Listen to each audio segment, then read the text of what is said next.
নমস্কাৰ বন্ধুসকল, বহুত বহুত স্বাগতম জনাইছোঁ আপোনালোকক অসম এডুকেশ্যন নগাঁও চেনেলটোলৈ। আজি আমি আলোচনা কৰিম আধুনিক ভাৰত বুৰঞ্জীৰ কিছুমান কুৱেশ্যনৰ ওপৰত, যিবিলাক কুৱেশ্যন প্ৰত্যেকটো কম্পিটিটিভ এক্সামত এটা নহয় এটা আহি থকা দেখা যায়। তো গাইজ লাষ্টলৈকে চাব, মিছ নকৰিব।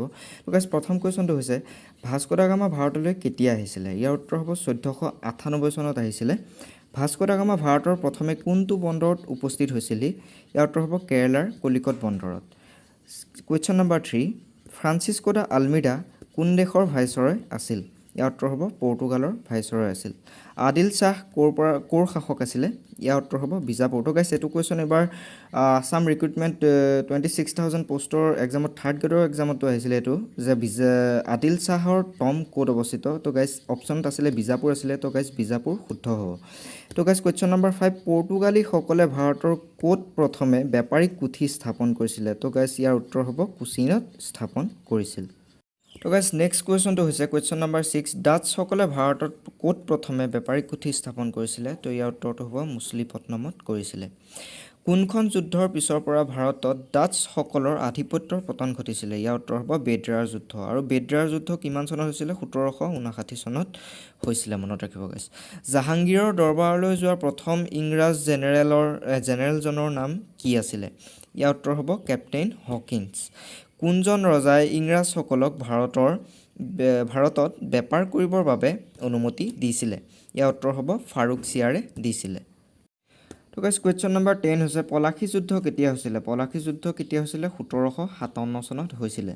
পলাশী যুদ্ধ কাৰ কাৰ মাজত হৈছিলে? পলাশী যুদ্ধ হৈছিলে ৰবাৰ্ট ক্লাইভৰ নেতৃত্বত ইংৰাজ সেনাৰ আৰু বংগালৰ নবাব চিৰাজউদ্দৌলাৰ মাজত হৈছিলে। কুৱেশ্যন নম্বৰ 12, বক্সাৰ যুদ্ধ কেতিয়া হৈছিলে? বক্সাৰ যুদ্ধ হৈছিলে 1764 চনত। ফ্ৰান্সিচীসকলে অৰ্থাৎ ফৰাচীসকলে তেওঁলোকৰ প্ৰথম ফেক্টৰী কেতিয়া আৰু ক'ত খুলিছিলে? ইয়াৰ উত্তৰ হ'ব 1667 চনত চুৰাটত খুলিছিল। তো গাইছ কুৱেশ্যন নম্বৰ 14টো হৈছে ডুপ্লে কোন দেশৰ গভৰ্ণৰ জেনেৰেল আছিল? ডুপ্লে কোন দেশৰ আছিলে? ফ্ৰান্সিচী আছিলে, ফ্ৰান্সৰ আছিলে, অৰ্থাৎ ফৰাচী গভৰ্ণৰ আছিলে এজন। ৱানডিয়াছৰ যুদ্ধ কেতিয়া হৈছিলে? ৱানডিয়াছৰ যুদ্ধ হৈছিলে 1760 চনত।